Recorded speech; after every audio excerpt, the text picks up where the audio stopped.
Thank you. First of all, I want to say in English that I'm very happy to be here. I visited in my life, unfortunately, a very long life. I visited many times Great Britain. I like this country. As you say, I say frankly, two cities in Europe is, I suppose, my cities, it is London and Paris. I must say that it's very interesting for me to see my British colleagues.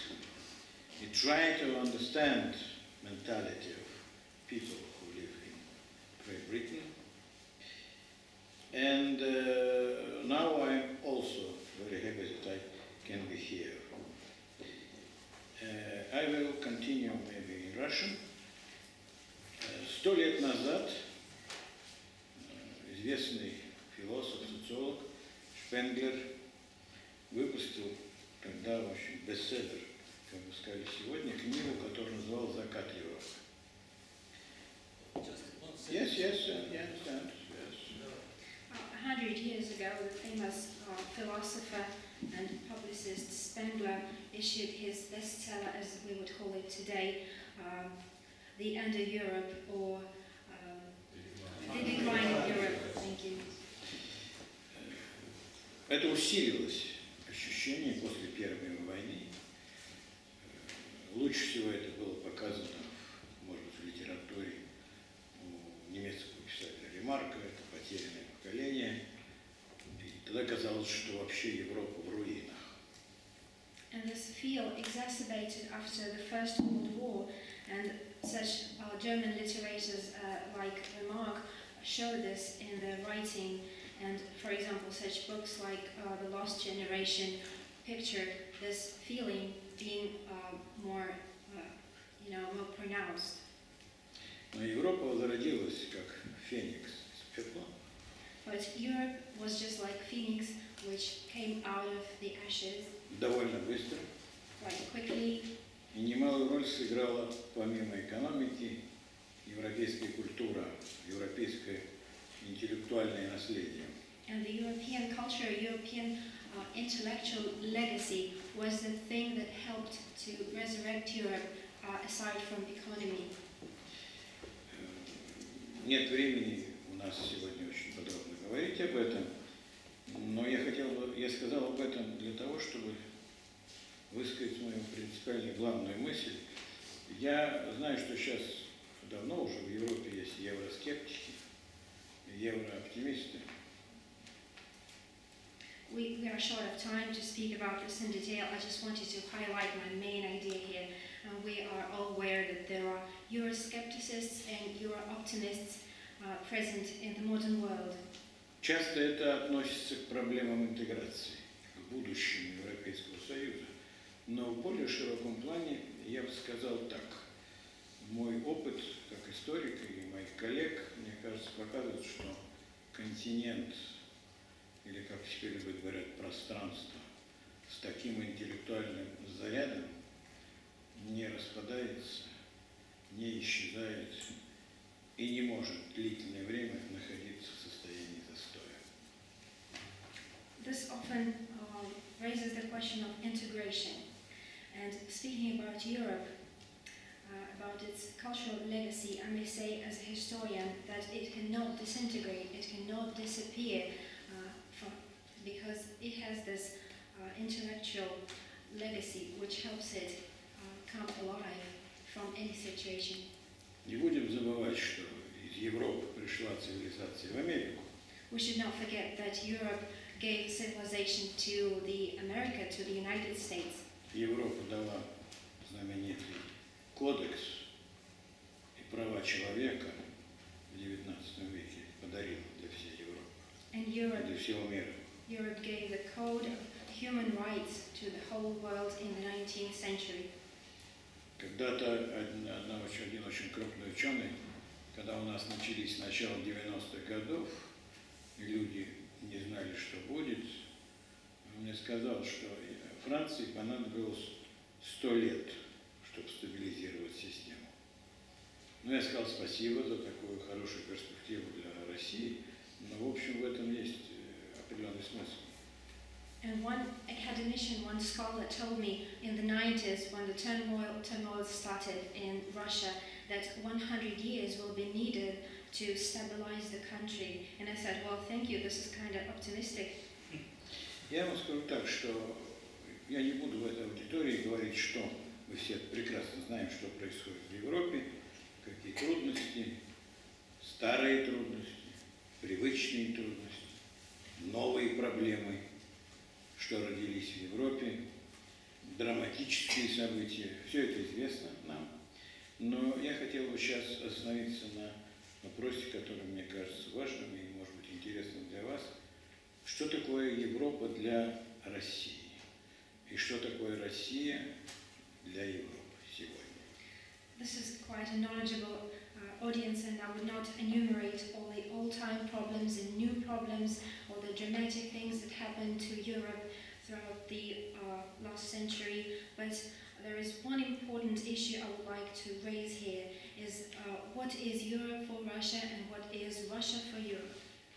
В мои молодые годы, когда я начал во время холодной войны, мы часто бывали в Европе, и почти каждый год по 2-3 раза в Соединенных Штатах, то на нас, конечно, смотрели на людей из России как на какое-то странное явление, откуда эти люди, что они собой представляют. И в этом был даже какой-то, знаете, элемент игры. When I was young, during the Cold War times, I went quite often to Europe, and I went to the United States 2 or 3 times a year. And people used to look at Russians like at bizarre people, something weird. And I think we had some fun with it. Я проехал в 1961 году с молодежной группой всю Америку, с севера на юг целый месяц. И мы жили в кампусах, и когда мы уезжали, то я помню на всю жизнь, как одна молодая студентка из самого престижного колледжа американского, это Оберлин колледж, сказала: ну они такие же люди, в общем, как и мы, потому что мы за этот месяц, кстати, у нас было 8 молодых людей, мы успели не только выпить огромное количество спиртного, но мои некоторые завели даже романы за это время. Well, when it was 1961, I was a part of a youth delegation coming to the United States, and we spent 1 month in the United States, traveling from north to south and living in campuses. And we spent some time with the American youth. And one girl from a very prestigious college, American college, said at the end of the month, well, they're like normal people, they're just like us. And he actually wonders why it took her so long to understand that they are the same type of people as the Russians are. And they actually spend a lot of time drinking alcohol, and they even had some romance there. So they could understand that Russian people are like themselves. Я вспомнил об этом месяц назад. У меня в институте выступал итальянский посол в России. Тема была у него «Россия и Европа». The Italian ambassador spoke in my institute 1 month ago about Russia and Europe. Он поехал в Владивосток, на Дальний Восток, чтобы посмотреть, кто живет на Дальнем Востоке. He went to the city of Vladivostok at the far east of Russia just to take a look at the people who populate these places. Это такой типичный итальянский интеллектуал, любит искусство, любит жизнь. Он выступил и сказал: я абсолютно убежден, на Дальнем Востоке население – это европейцы, которые живут в Азии. And he is a typical Italian intellectual, a lover of art, a lover of life. And when he said, I'm absolutely convinced that the people who live in the Far East are Europeans living in Asia. Как в антропологическом смысле, в социальном смысле, в ментальном, как теперь говорят, смысле, жители Востока ничем не отличаются, он сказал, от тех, кто живет в Смоленске, или от тех, кто живет в Центральной России. И это правда, это действительно так. Anthropologically, sociologically, and mentally, he said that people living in Vladivostok are no different from people living in Smolensk and other cities of the central Russia. Итак, мы, в общем, Россия – органическая часть Европы. Я в этом абсолютно убежден, я посвятил этому 50 лет своей научной жизни. So Russia is an integral part of Europe, and I'm absolutely convinced about it because I spent 50 years thinking about this. Сегодняшняя Россия в отношении Европы, по-моему, имеет 3 измерения. We can see 3 dimensions of Russia's attitude towards Europe these days. Во-первых, официальная Россия. First, there is the official Russia. Во-вторых, это российское общество, в основном то, что пишут, но элитарное общество, российский истеблишмент, скажем так. And secondly, there is the Russian establishment, the Russia's elite. И третье – это простое население. And the third is common people. Вот с точки зрения официальной нашей России я убежден в том, что у нас нет ни одного политика и нет ни одного влиятельного лица, который бы отрицал значение Европы для сегодняшней России. Статья, на которую ссылалась госпожа д'Анкосс, такая, хоть и предвыборная, но все-таки установочная статья нашего нового президента, содержит совершенно четкое упоминание, что Европа остается, европейское направление остается решающим и одним из самых главных в российской политической жизни и в российской внешней политике. I think that in the modern official Russia there are no politics, no policymakers who would underestimate the importance of Europe for Russia. And Madame d'Ankosс just cited the article by our newly elected president, his electoral article, and she said rightly that Europe is absolutely important. It's decisive for Russia's policy in this century. Для России Европа всегда была важна как средство безопасности, потому что главные наши все-таки границы и наши соседи – это европейцы. Europe has always been very important for Russia in the matter of ensuring security because this part of the world is very close to us. This is our closest neighbor. We have common borders. Что бы ни говорили про экономику, но наша экономика очень связана с европейской. Я не хочу сказать, что мы кормим всю Европу газом и нефтью, но, в общем, это тоже привязывает нас, вас, европейцев, к нам и нас к Европе. Это совершенно очевидно. Потому что наше внутреннее, простите, благосостояние, к сожалению, на сегодняшний день зависит не от большей степени от производства, а от поставок энергоносителей в другие страны. Whatever people say about economy is the thing that ties us together, things that helps us integrate because we supply gas and oil, and this is very important in terms of us being closer to each other. Это общая европейская культура, которая всегда была, превалировала в Европе, кстати. Литература, искусство, можно тысячи примеров приводить, которые связывал нас с Европой всю жизнь. And we have always had common art, common culture with Europe, and European culture always prevailed in Russia and tied us.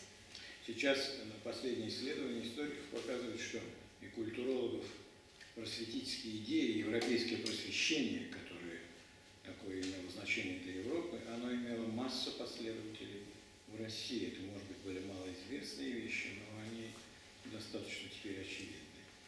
Latest studies of different scholars show that the Enlightenment times had very significant influence on Russia, and many Russian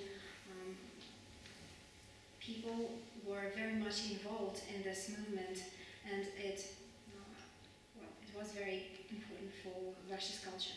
У нас исчез главный раздражитель между Россией и Европой и между Россией и Западом в целом. Это идеологический раздражитель. Я полагаю, что его нет сегодня. Today, I believe that we have get rid of the main irritant that was present between Europe and Russia. This is the ideological aspect, and I think that we have got rid of it. Это произошло после распада коммунизма в Советском Союзе. Правда, я скажу честно, когда я читаю западные газеты, в том числе здесь, в Великобритании, то, конечно, у меня ощущение, что уж так идеология совсем никуда не исчезла. Вот. Но все-таки я надеюсь, что это издержки, это временное дело. After the disintegration of the USSR, I think this irritant just stopped to be there. But when I read some Western papers, notably British papers, I think that there is this feeling of Cold War going on, but I think that this is a temporary thing and it will come to an end very soon. Я бы сказал, это издержки профессии. I would say that this is like a professional trait for those who write these things. И, соответственно, я должен сказать, что в России нет антиевропеизма. Нет его в широком сознании, обычно его не существует. У нас есть антиамериканизм, да, у нас есть, и довольно сильный. Но это такое, знаете, реакция на 40 лет холодной войны. И когда были супердержавы, когда большая держава, она имеет амбиции, так сказать, сохраняется. Антиевропеизма у нас нет. Я вам скажу совершенно честно. И наиболее яркий пример, что у нас нет антигерманизма после 2 мировых войн, которые были. And I'm very certain that there is no anti-Europeanism in Russia, and notably there is no anti-Germanism, which is very important.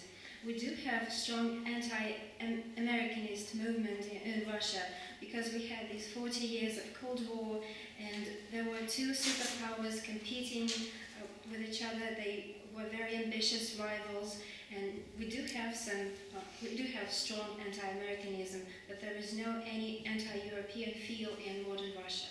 Мы, конечно, ушли от утопических идей моего очень хорошего друга и коллеги Михаила Горбачева относительно концепции общеевропейского дома. Ну, это была красивая, хорошая иллюзия, но все-таки это проект оказался мало жизнеспособным. And now we have dropped the idea of common European home moved by Mikhail Gorbachev. This was an utopic idea, and we got rid of this illusion. А теперь я перешел бы ко второй части. Российское establishment, российское общество. Оно, конечно, неоднородно. And also there is the second component, the Russian establishment, which is not homogeneous at all.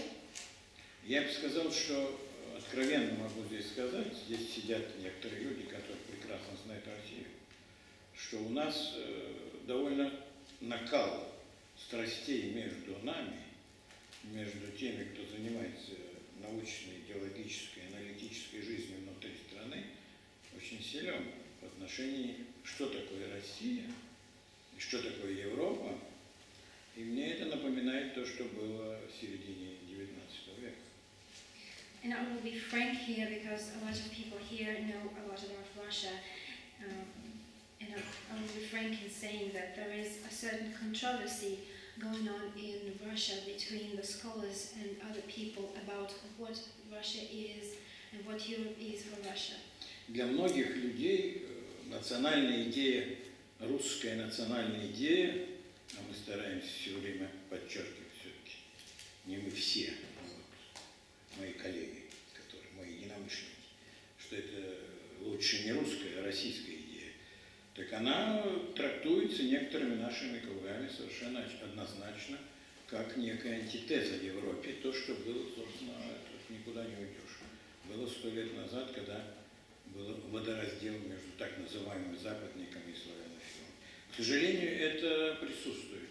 Это присутствует, потому что это некоторая сущность, это лежит в нашей идентичности. От этого никуда не уйдешь, это есть. Но это создает трудности не для Европы, а для внутренней жизни, внутри нашего общества, так сказать. And I will say that there is a certain part of Russia's identity which is not favorable for Russia's development. This is the idea, the national idea of Russia. And my colleagues, people who are scholars like me, oppose to this idea because this idea alienates Russia from Europe, and we do not think that this is very useful for us. But actually this idea prevails in certain circles of the Russian society. Мы, я бы сказал, прошли за 20 лет очень большой путь, который не всегда по достоинству оценивается у наших европейских и западных партнеров. And we have done a great job over these 20 years, and some of our Western counterparts do not understand the magnitude of our achievement. Мы преодолели очень многие клише и стереотипы, и я бы сказал, что мы очень в идеологическом, духовном плане, в культурном плане очень близки ко всем тем интеллигентам, ко всей той элите, которая существует сегодня в Европе и в Соединенных Штатах. У нас нет большого раздела. Для меня самым главным, я представитель комиссии историков России и Германии, когда мой коллега сказал, что это удивительно, но что за 15 лет комиссии у нас, говорит, с немцами не было почти никаких принципиальных разногласий относительно даже истории Второй мировой войны. Это показатель того, что мы, так сказать, находимся, если не в одном доме, то во всяком в одном большом пространстве европейском. And I must say that we have got rid of a lot of cliches and stereotypes over these 20 years, and we've become closer to the intelligentsia, to the establishment of Europe and the United States. And there is no wide gap between our thinking people and people in the West. I'm the head of a commission, and we had this commission with Germany for 15 years. We've discussed different matters, but throughout this time we never had big differences on various things like history, and even history of the Second World War, which is kind of important. And we do not live in a common home, but we have this common space, which I strongly believe in. Знаете, мы никогда не драматизируем то, что я очень часто бываю во Франции, бываю в Австрии, в других странах, но мы не делали, никогда не драматизировали, что во Франции есть господин Ле Пен, а теперь мадам Ле Пен, но она, как женщина, конечно, немножко выглядит гораздо приятнее, чем ее папа, но суть идеологически не меняется. Я помню, я был в Австрии, когда там Хайдер заправлял всей ситуацией. Но мы не делаем из этого проблему. Мы знаем, что это разномыслие, которое нормально для демократического общества, хотя и не очень приятно. Но, к сожалению, должен сказать, что вот малейшие какие-то разногласия такого типа у нас, они приобретают в прессе, средств информации, главным образом, конечно, моих коллег и друзей в европейских странах, приобретают характер некой такой драмы. Хотя это, в общем, нормально. And we do not over-dramatize the fact that there was Mr. Le Pen in France, and now there is Madame Le Pen, who is nicer because she is a woman and looks nicer. But we have these differences, ideological differences, which we try not to over-dramatize, because this is actually not a problem. It can all be overcome. But media, when the media hear about these controversies, they spot them and they try to exaggerate them. This is not the right thing to do. Вы знаете, в Европе только 3 примера перехода от тоталитаризма к демократии. 3 страны. Одна – это Германия, но это произошло путем военного разгрома фактически. Второй очень позитивный опыт – это Испания. Но сейчас большие сомнения у многих, я не знаю, как здесь, специалистов, относительно сущности франкистского режима. Очень многие не считают его тоталитарным режимом. А третье – это Россия. И всегда этот переход от тоталитарных режимов к демократическому государству, он всегда очень сложный. Он всегда очень непростой, он длительный, потому что на него влияют очень многие вещи. Поэтому это, в общем, я бы сказал, не должно быть поводом для беспокойства и для каких-то упреков в наш адрес.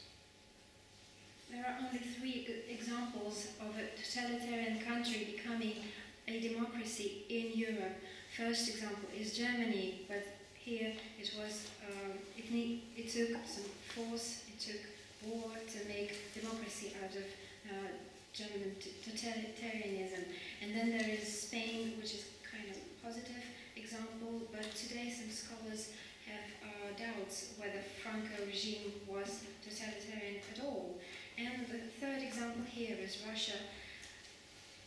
The transition from totalitarian society to democracy is very difficult. It takes a lot of time, and you have to consider a lot of things here.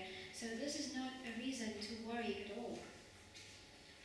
Я человек старшего поколения, я вам должен сказать, что я в начале 90-х годов был в состоянии эйфории, полной эйфории.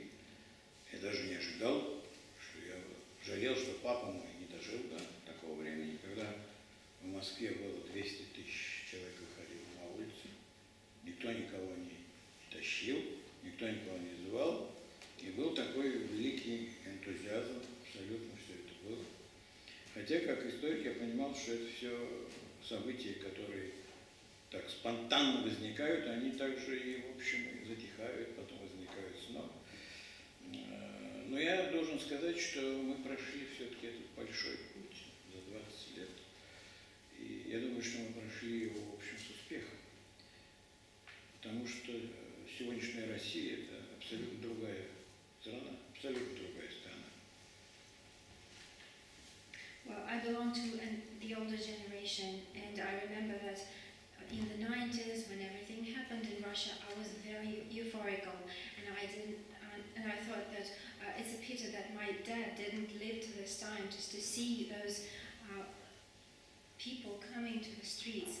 At that time, 200,000 people took to the streets, and they were very enthusiastic about changing the regime in the country. I was a historian, and I understood that this is a spontaneous thing, and these spontaneous protests calm down very soon and everything settles. But today I see that it took 20 years to do this successful job, and we succeeded in this thing. And now we live in a different Russia, which is a better place. У нас три проблемы, которые резко негативно влияют на настроение населения. We have three aspects which negatively influence on the public mood in Russia. Одна проблема, я бы сказал, она постепенно рассасывается, хотя больших деревьев нет, это расслоение населения, богатые и бедные.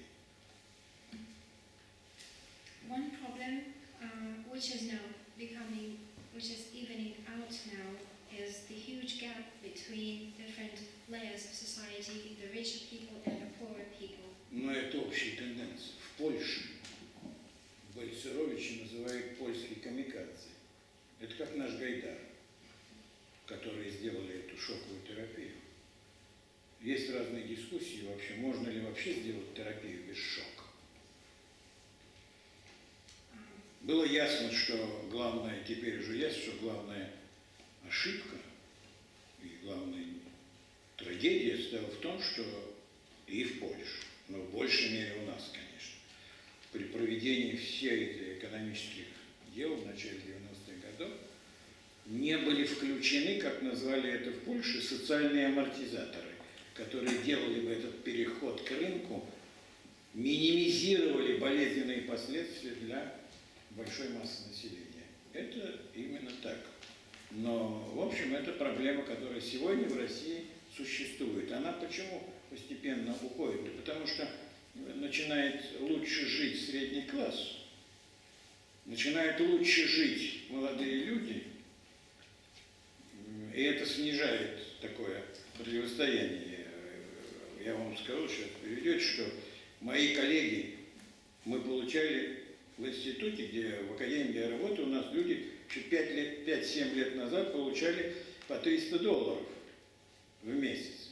А сейчас у нас получают люди, те же люди в институте по 1500 евро.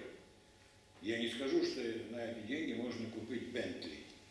Но я думаю, что и мои коллеги во Франции, может быть, в Англии это дело лучше, но во Франции и в Германии тоже не каждый гражданин может купить Мерседес 500. Я думаю, что это так.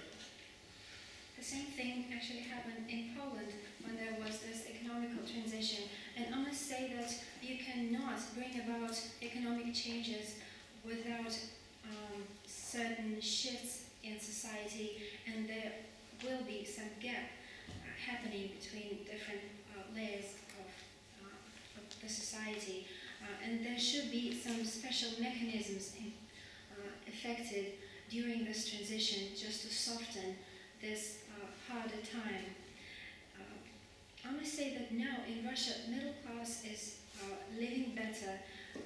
I remember that 5 or 7 years ago, my colleagues had about $300 a month just to sustain themselves. Now some people gain about €1,500 monthly. This is not the money you can buy a Bentley with, but this is a fair amount of money and you can live by that.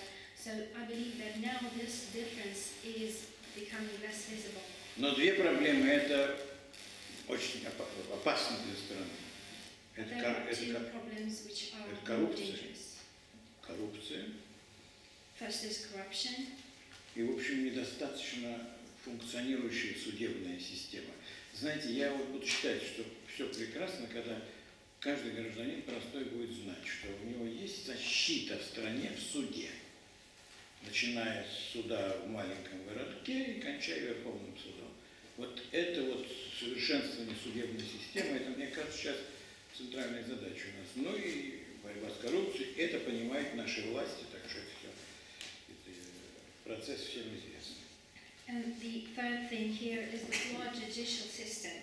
A person can only be happy in a country when he or she feels protected in the court, starting from a small court in a small town up to the Supreme Court. And if a person is protected, it means that everything works okay. Теперь я хотел сказать еще два слова относительно того, что я читаю в трудах моих коллег, больших друзей моих. Россия, история ведь имеет очень большое значение в традиции. В России традиция, вот истории, просмотрите наши лучшие книги по истории. Это все равно история государства. Потому что в России государство всегда было выше, идея государства была всегда превалировала над идеей личности. Это вся наша история. And now I'd like to say a few words about books on history. Normally, Russian books on history are titled like History of State. And this happens because state has prevailed over personality in Russia for a very long time. And we can see the history from the point of view of state development. Поэтому это очень трудно преодолевается. И поэтому у нас сейчас, когда вот мне многие говорят, ну у вас такой авторитарные черты вашего государства. Но у нас вся так было. В общем, это мы хорошо, если бы у нас это все исчезло, но это не так просто, понимаете, это уже в сознании каждого человека есть. Поэтому, ведь, как говорится, главный принцип западной любой демократии – это что единство в многообразии, в разнообразии. Поэтому нам друг с другом надо считаться тем, что у нас все-таки общее европейское наследие, общеевропейская культура, общеевропейская религия. Христианство – это общее, то, что скрепляет нас при всех различиях православия и католичества. Но в то же время это разные способы, разные формы существования, которые были веками, традициями создавались. Понимаете? Поэтому это все, мне кажется, очень важно учитывать при взаимоотношении между Россией и Западом и Россией и Европой в целом. And you cannot blame Russia for being authoritarian or something, because this has been there for hundreds of years. This is a part of our history. And this is very hard to overcome when we've lived like this for ages. And we can be a part of Europe despite this fact. And as they say in Russia, unity is in diversity. So everybody's different, but it's okay. We just have to stick together. we have the same religion, we have common religion. Some of us are Orthodox, some are Catholics, but it doesn't matter because we are Christians, and it brings us together. В декабре месяце впервые в России, в современной России, гражданское общество дало сигнал власти. Смею вас уверить, я живу в нашей стране всю жизнь, я активно участвую во всех проявлениях, но это было абсолютно спонтанно, и это уже показатель зрелости гражданского общества, которое дало сигнал власти, и власть приняла этот сигнал, и она не может его не принять. Любой президент, который будет избран сейчас, он не может абсолютно не считаться с этой совершенно новой ситуацией, возрастанием роли гражданского общества. И я не сомневаюсь, что и новый президент, которого мы выбрали, при всех особенностях своего менталитета, своего характера, что есть во всех странах, он, очевидно, стопроцентно будет учитывать, и уже учитывает, я прекрасно знаю, и его, и Медведева, учитывают вот этот сигнал, который общество выдало. Причем это на всех уровнях. Это очень быстро произошло, я вам скажу. В моем собственном институте, я говорю, у меня молодые ребята, замдиректора, я говорю, а вы завтра? Он говорит, завтра мы заняты, мы на митинге. Я говорю, где? На каком? А это уже наше дело. Это совершенно новый элемент в нашей жизни сегодня, кстати. A very important thing happened last December. The civil society, for the first time in many, many years in Russia, appealed to authority, which is very important because it never happened before. And this shows that our civil society is mature now, and the president, the government absolutely have to listen to what people say. And I believe that Mr. Putin, I know him well, and Mr. Medvedev will listen to the society. They will take into consideration everything that people say, because otherwise it would be impossible to rule the country in the state it is now. And even in my university, some people would say, I can't come tomorrow, I'm going to a protest meeting. And I'm asking, what's that protest meeting? They say, well, not obligatory protest, but a meeting. Because моя общая идея, что оппонирование власти, это европейская традиция, оппонирование власти не обязательно оппозиция. And you do not have to be in opposition necessarily to oppose the actions of authority. Сегодняшние предвыборные баталии, которые идут в Европе, имеют такой же, в общем, такой же подтекст. Pre-election campaigns and pre-election discussions today in Europe have the same nature, actually. Поэтому я могу сказать, что я лично могу высказаться, могу сказать, что я напечатал массу книг про европейскую идею в истории. Первая книга называлась «Европейская идея. Взгляд из Москвы». Когда я принес книгу в издательство, это было в советское время, редактор сказал, а что это за европейская идея, что это за космополитизм такой в нашей жизни, понимаете? Но сегодня это всеми воспринимается как скверный, как говорил Достоевский, скверный анекдот. Поэтому это сегодня стало нормой, абсолютно нормой, что мы принадлежим к Европе не только географически, но и с точки зрения европейских ценностей. И я закончу эту часть, я еще скажу два слова, но я вам должен сказать, что я абсолютный оптимист. Вообще я по жизни оптимист, но и в этом смысле я оптимистически настроен. Просто не надо драматизировать и не надо спешить. Вообще в жизни не очень хорошо спешить, это плохо действует на здоровье.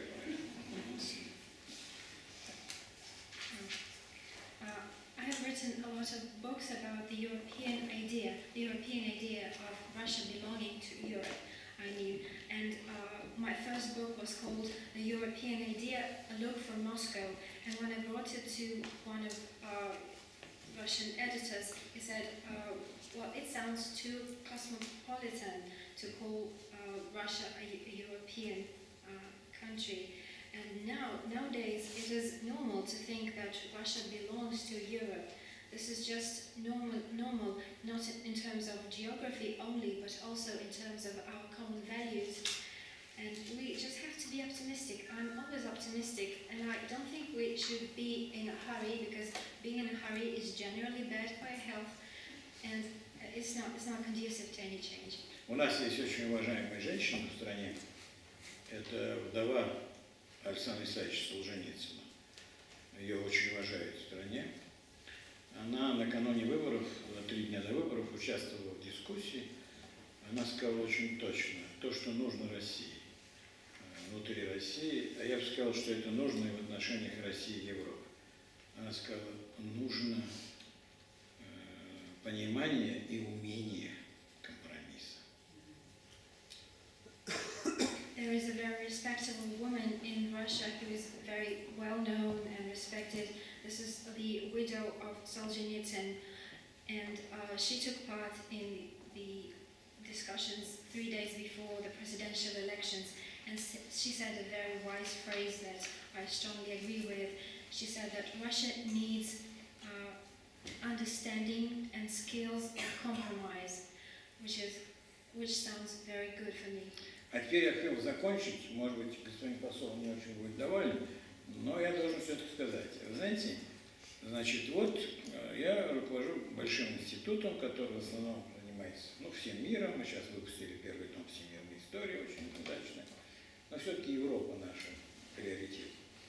И я очень не удовлетворен, честно говоря, направлением и формой нашего сотрудничества с Великобританией. I will have to say one thing that the ambassador will not be very happy about. I just have to say it. I'm the head of an international institute, and we actually deal in history, and recently we have issued the first volume of the global history, but mainly we focus in Europe, and I think a lot about cooperation with Europe, and I've noticed that our cooperation with Great Britain is not that good as it should be. У нас есть историческая комиссия с Германией. Мы делаем первый раз учебные пособия, совместные. Может, что такое? Совместное учебное пособие для учителей 2 стран, которые пролили совместно столько крови в 20 столетии. У нас есть огромная программа с Францией. У нас есть разветвленное сотрудничество с Италией. Мы очень хорошо контактируем с Испанией. Прекрасные отношения с Северной Европой. Сейчас, вот на прошлой неделе, я подписал соглашение с Польшей, чтобы с поляками иметь тоже общий учебник для России, который, вы понимаете, сколько заложено было в нашей истории взрывоопасности. Мы сделали том совместный с Литвой. Я возглавляю комиссию с Латвией. Но у нас явно недостаточно таких контактов с Великобританией. Я вам скажу совершенно честно. И я вот просто очень настроен на то, чтобы все-таки найти какие-то новые пути взаимодействия здесь. Мы делаем только, вот если по истории, мы делаем, конечно, we began the volume, я скажу по-английски, we began the volume of Soviet-British relations during the Second World War, the documentary story.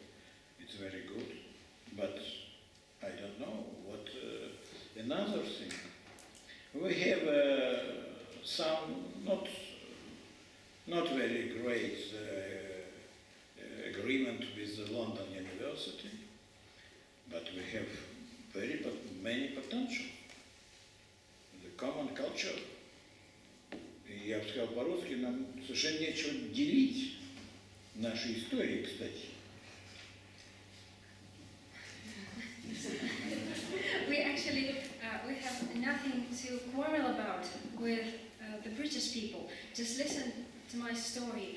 We have a Russian-Germany commission on history, and we have published a jointly written manual for teachers on history of Russia and Germany. After all the bloodshed that we had together, we have been able to cooperate and write joint manual for history teachers. This is amazing. We have the same thing with France. We cooperate with Italy. We have very versatile cooperation with Italy. We also work with Spain in a very positive mood. We also have signed just recently a new agreement with North European countries, and last week we have signed an agreement with Poland, which is quite amazing to have an agreement with Poland on a joint manual of history. And also we have issued a joint book with the Lithuanians, and now I'm the head of a committee with Latvia. And this shows that we have to find common ways, we have to find ways to cooperate with the British, because this is very strange that we do not cooperate on such a large scale. Когда-то в средние века, начиная с XIV века, начала создаваться масса общеевропейских проектов. Ну, великие люди это делали. Кант, Руссо. Самые разные люди были, русские были просветители. И большинство этих проектов объединения Европы, планы, как правило, исключало Великобританию и Россию. In the Middle Ages, starting from the 14th century, there were a lot of plans how to unite Europe, and such great philosophers like Kant or Rousseau or some Russian scholars tried to draw plans on how to bring European countries together, and in all cases these plans excluded Britain and Russia. Россия где-то в Азии, а Англия на островах. Russia is somewhere in Asia, and Great Britain is somewhere on an island. Давайте включим в машину взаимодействия вот этих двух краев классической Европы, которую де Голль называл Европой от Бреста и до Бреста. Но это уже было давно, сейчас уже по-другому смотрим.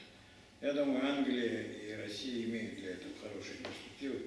Нужна воля и нужно желание. Спасибо. And I think we have to join together and